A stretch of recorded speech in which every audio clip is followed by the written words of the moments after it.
Dear Patriots, before the news starts, please subscribe to our patriotic channel by clicking the subscribe button. Give us a thumbs up to this video.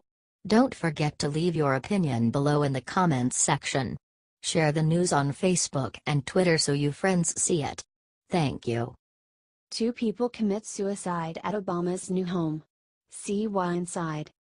Congratulations are due for the Obamas. They found a new home, and it's not the White House. After being evicted from 1600 Pennsylvania Avenue last January, the Obamas have been on the hunt for a new permanent home. Their latest find, however, has a dark past, according to Fox News. 2 people have killed themselves there in the last 30 years. The first suicide at the NYC home occurred on July 22, 1988. On that day, Anderson Cooper's brother, Cooper Carter, leapt to his death off a 14th-floor balcony. 4 months before his suicide, Cooper was said to be acting strangely. The second suicide happened in the same fashion just a few months ago. In April 2017, Ney York socialite Jean Stein took a similar leap to her death. She was reportedly suffering from depression.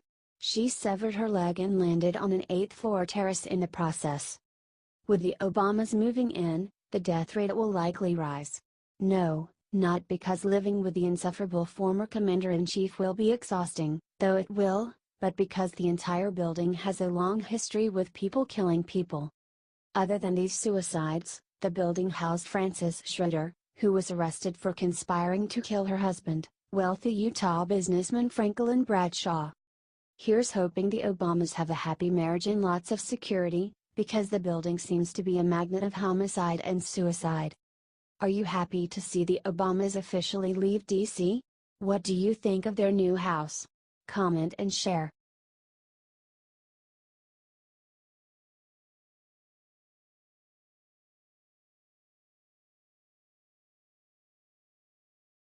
Ivana Trump calls herself First Lady, Melania slams her with epic statement. Melania Trump isn't happy about her husband's ex-wife claiming to be First Lady. Early this week, Ivana Trump gave an interview in which she was very complimentary of Donald Trump. During her chat with Good Morning America, she claimed to talk with the president every 2 weeks. She would talk more, she added, but Melania is there. I don't want to cause any kind of jealousy or something like that because I'm basically first Trump wife, Ivana said.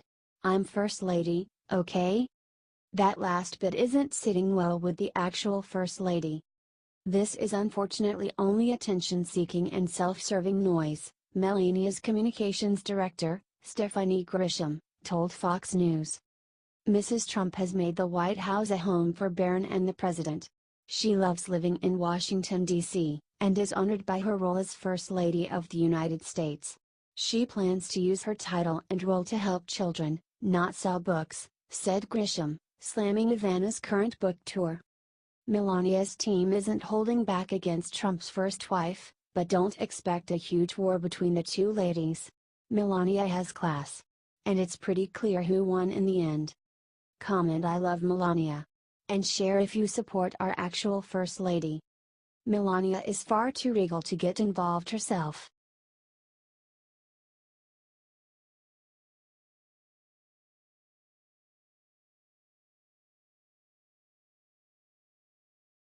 Uh-oh. What ESPN Stephen A. Smith just admitted about NFL kneelers is music to President Trump's ears. This Sunday, Vice President Mike Pence showed true respect for our military by standing up and leaving an NFL game when players took a knee during our national anthem. As expected, Vice President Pence was instantly attacked by leftists, especially those at ESPN. The issue was discussed on ESPN's First Take Monday morning and one broadcaster was forced to admit the truth that has liberals furious. Trump is winning. Stephen A. Smith admitted that Trump has successfully hijacked the issue and is winning the national anthem argument. The president has successfully gone about the business of hijacking the issue, Smith said, complaining that President Trump has turned a protest that was supposed to be about police brutality into a debate about patriotism. He is the one that's winning because he's turned this into something that the players didn't intend to. So they're going to have to find a different mechanism to have their voices heard, because Trump has won this round. Smith claims that Trump is fighting this fight to get back at the NFL for not letting him in the club. The fact is, President Trump takes this issue personally. He has such a deep love and respect for our military, and he won't sit back and let these NFL players disrespect them. No matter how many times these protesters want to try and deny it, this is about our military and our flag. They say that they don't mean to offend our soldiers, but that is exactly what it does. And if it offends our military, you better believe it's going to offend their commander-in-chief.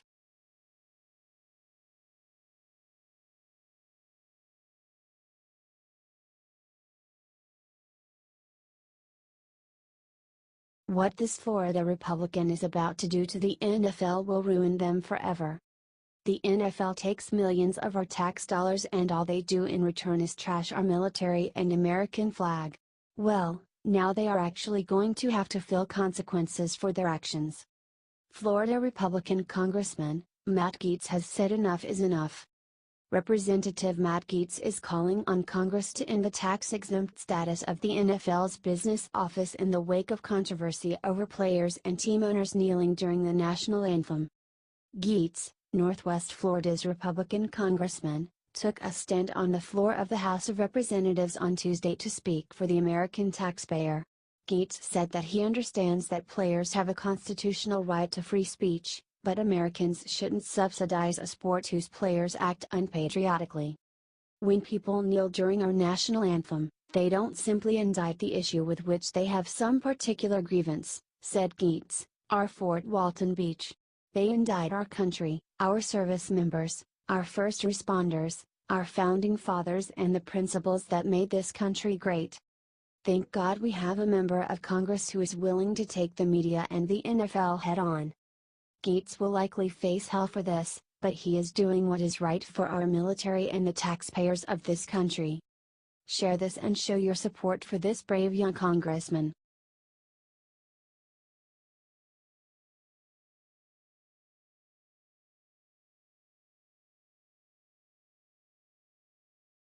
Young black girl walked up to Mike Pence. What he did next made the entire room scream. Vice President Mike Pence traveled to Las Vegas to respect the victims and honor the heroes after the deadly mass shooting. He called the shooter pure evil. The most amazing thing happened when he left the stage, though. This young girl walked up to him and did something incredible. This is something that the media will absolutely not show you. We have a wonderful vice president we have. It's so sad that the modern day media can't ever show this side of our vice president. He also gave a marvelous speech. On Sunday night, Las Vegas came face to face with pure evil, Pence said during brief remarks at the Las Vegas City-wide Unity Prayer Walk. But no evil, no act of violence will ever diminish the strength and goodness of the American people. 58 people were killed and 500 were injured. It was a very sad day in Las Vegas. The Bible tells us that the Lord is close to the brokenhearted, and this will be our prayer for all of you, Pence, accompanied by his wife, said. We do mourn with those who mourn and grieve with those who grieve.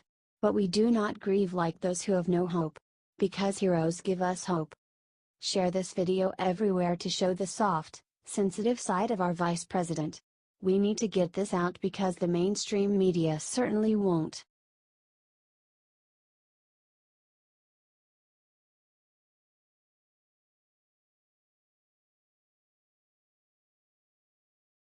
After trashing our president, the Puerto Rico mayor just got slapped with ultimate karma. Puerto Rico's governor has now launched an investigation into food and water supplies after Hurricane Maria. If you remember, the only thing that the San Juan mayor brought to Puerto Rico was TV crews. Ouch!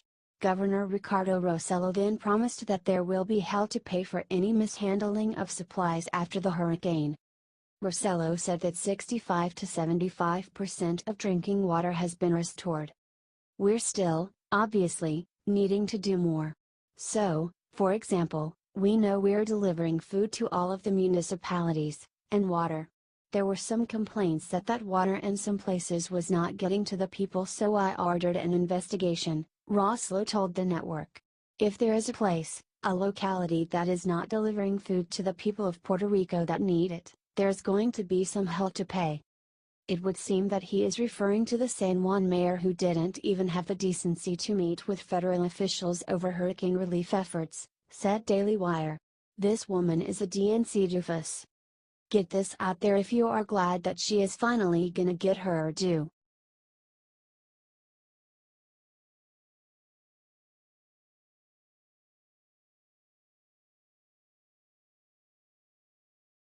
Hours after attacking Trump, Senator Corker just got struck with awful news.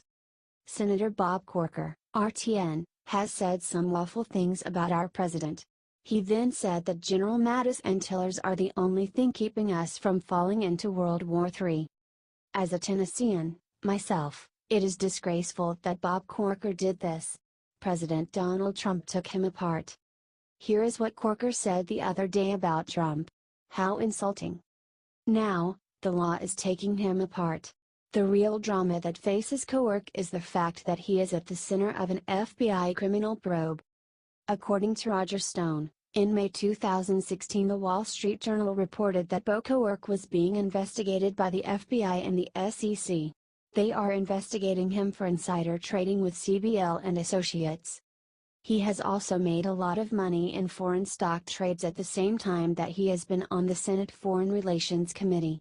He has made 92 trades worth $945,000 in stocks from 29 companies in January 2014 and April 2014. You can read the entire report here. Don't let Senator Corker blow smoke up everyone's ass by insulting Trump. He seems to be in trouble. This is why we need to drain that swamp ASAP.